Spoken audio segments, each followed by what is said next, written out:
Imagine boarding a plane, excited for your trip, when suddenly a passenger points at you and demands you be removed, just because of the color of your skin.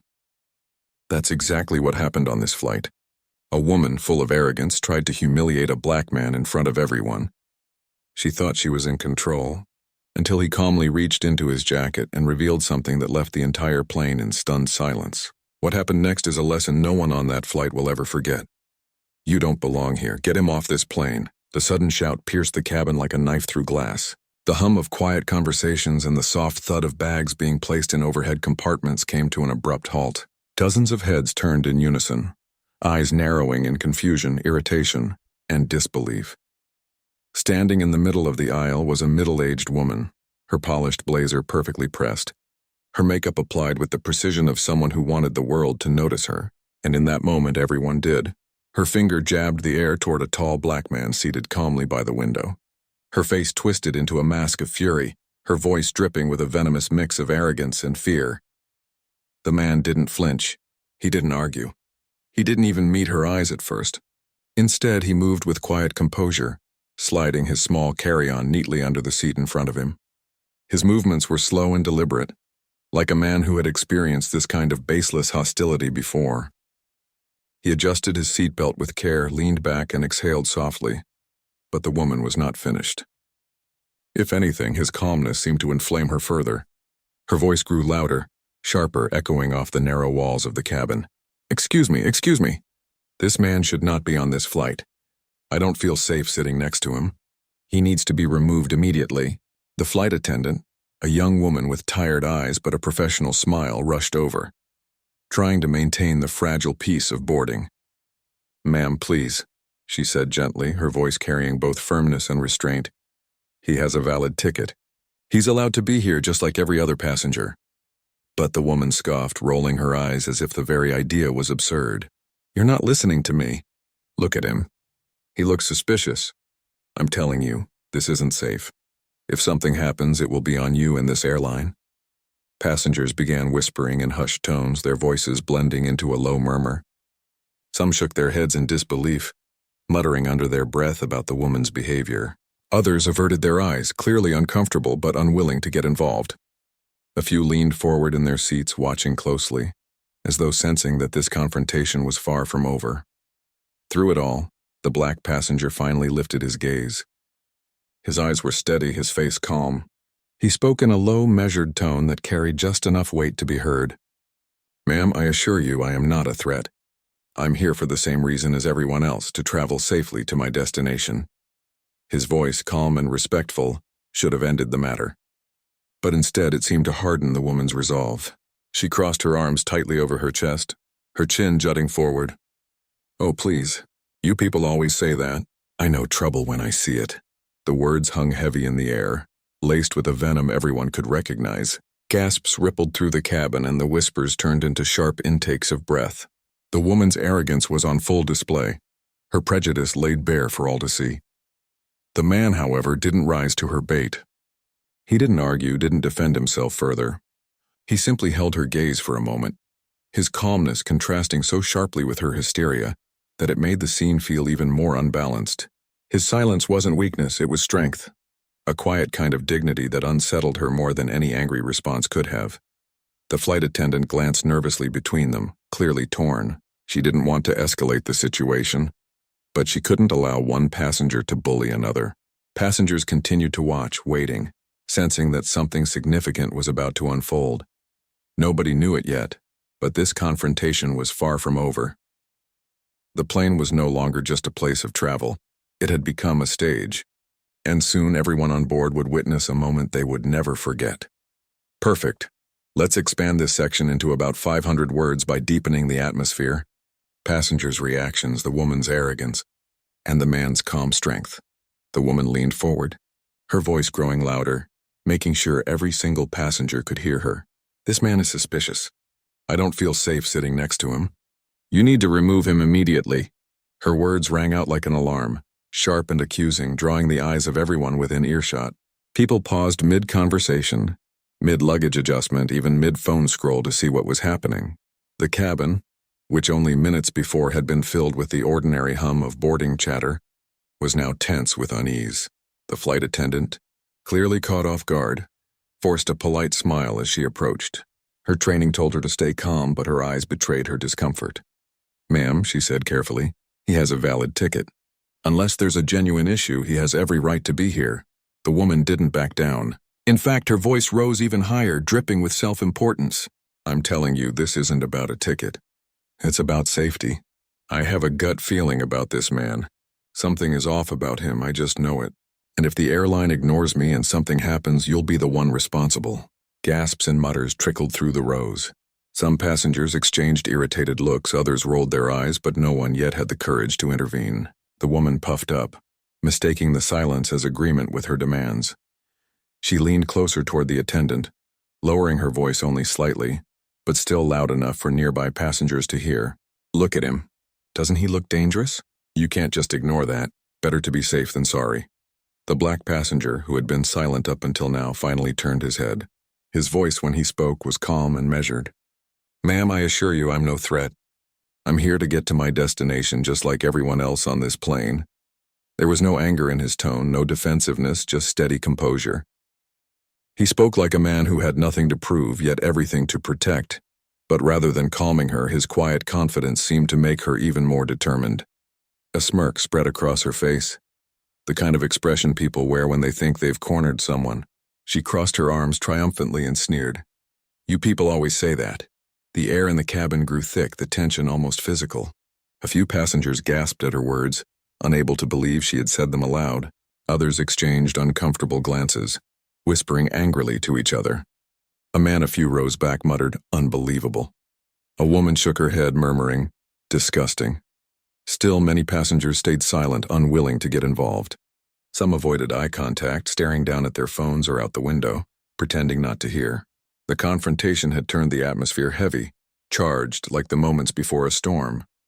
Through it all, the man remained composed, his posture straight, his expression calm, his hands folded neatly on his lap. He didn't raise his voice or meet her arrogance with anger. Instead, his steady presence seemed to highlight just how unreasonable and cruel the woman's behavior was. It was the look of a man who had been here before, who had faced this type of prejudice more times than he could count. And while others in the cabin squirmed with discomfort, he sat in quiet strength, refusing to let hate strip him of his dignity. The woman thought she had the upper hand. But what she didn't know was that her arrogance was about to collapse in the most unexpected way. As the woman's shrill complaints grew louder, the flight crew found themselves in an impossible position. The lead attendant glanced nervously toward the cockpit, silently debating whether to call the captain. Removing a passenger could delay the entire flight, spark paperwork, and create chaos. But ignoring the woman risked an even bigger scene, one that was already spiraling out of control. The tension was so thick that even the children on board had gone quiet. The air buzzed with uncertainty. People shifted uncomfortably in their seats, their eyes darting between the furious woman and the calm, silent man she was targeting. Then, without warning, the man reached slowly into his jacket. The woman recoiled instantly, her eyes wide, her voice breaking into a sharp, panicked scream. "See? He's reaching for something. I knew it, I told you." A wave of gasps rippled through the cabin. For a single heartbeat, time seemed to freeze. Passengers stiffened, breaths caught in their throats. The tension reached its peak, 1 second away from panic. But then the man's hand emerged, not with a weapon, but with a small, worn leather wallet. His movements were steady, deliberate, almost rehearsed. He flipped it open with practiced ease, and under the cabin lights, golden letters gleamed like fire. Federal Bureau of Investigation. The silence shattered into a flurry of murmurs. Passengers craned their necks, leaning forward to get a better view. Some gasped in recognition, others whispered excitedly. The transformation in the atmosphere was immediate and electric. The man's voice, calm and commanding, cut through the noise. "My name is Special Agent Davis. I work with the FBI." The words landed like thunder. His tone was steady, measured, not loud, but powerful enough to command instant respect. His calmness carried more authority than the woman's shrieking ever could. The woman froze where she stood, her entire demeanor collapsing in seconds. The color drained from her face until she looked pale and small. Her mouth opened, but no sound came out. her earlier confidence swallowed by a tidal wave of shock and humiliation. Her eyes darted nervously from the badge to the other passengers, desperately searching for someone to back her up. But the stares that met her were no longer sympathetic or curious. They were sharp, disapproving, even angry.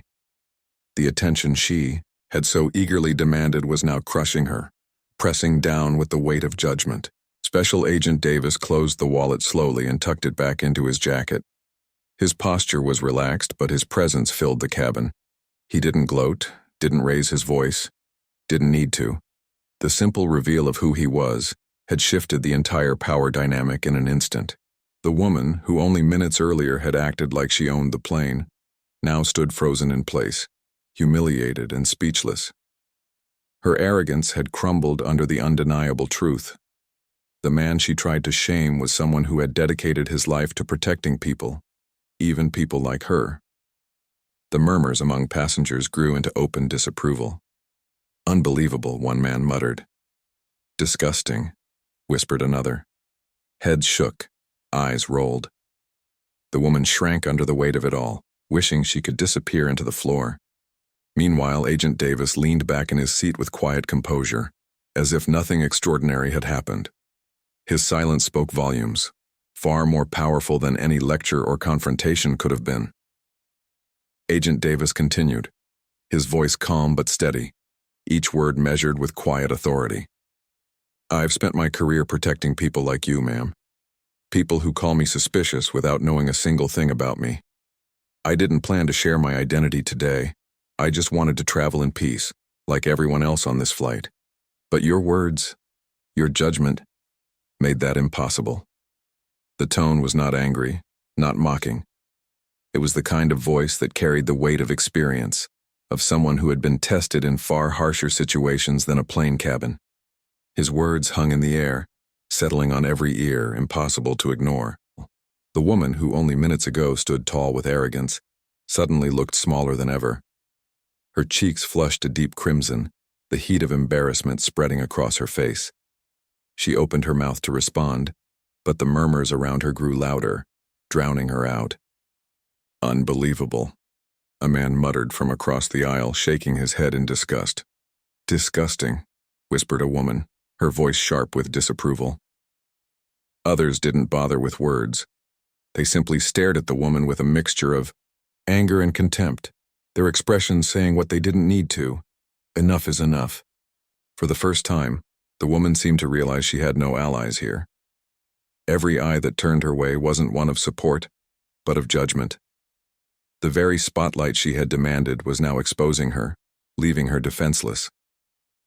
The flight attendant, who had been standing stiffly with nervous tension, let out a quiet breath of relief. Her professional smile returned, this time with more firmness. She straightened her posture, her voice clear and resolute. "Ma'am, unless you'd like to remove yourself from this flight, I suggest you sit down quietly and allow us to proceed." The woman sputtered, her voice cracking as she scrambled for an excuse. I was just trying to keep everyone safe. You can't blame me for that," she stammered. But her words sounded hollow, flimsy, and weak. Each attempt to defend herself only made her appear smaller. The power she had tried to wield over the man was gone, shattered in the face of truth and dignity. Her shoulders slumped. With trembling hands, she clutched her purse tightly, as though it might shield her from the glares surrounding her. Slowly, she lowered herself into her seat. The woman who had once demanded attention now wished only to disappear. Meanwhile, Agent Davis remained perfectly composed. With quiet precision, he tucked his badge back into his jacket and leaned against the headrest. He didn't gloat. He didn't smirk. He didn't even glance at the woman. His silence carried more weight than any words of triumph could have.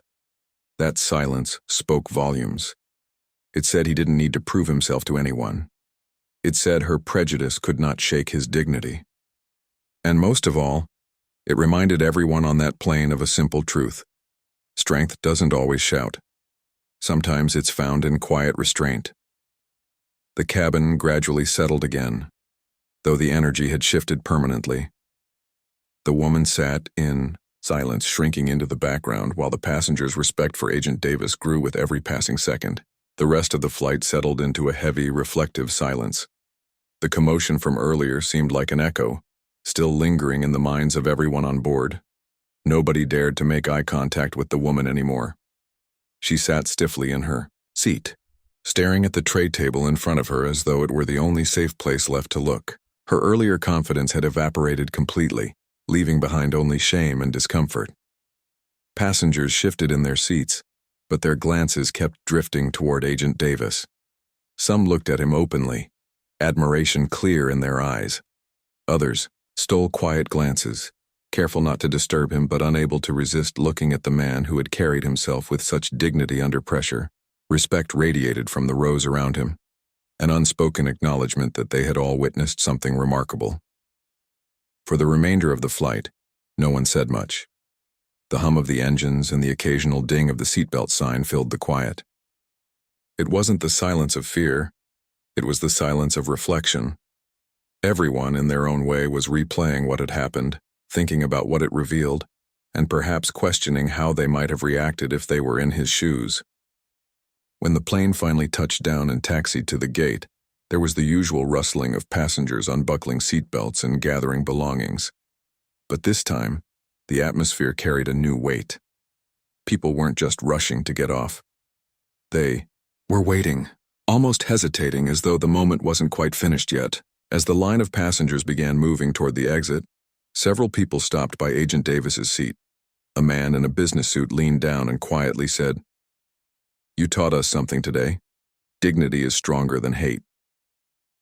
Another woman touched his arm gently and whispered, "Thank you for handling that the way you did. My kids will remember this." Agent Davis met their words with nothing more than a warm, humble smile.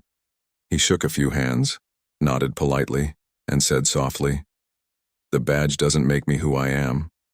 Character does, and that's something no one can take away."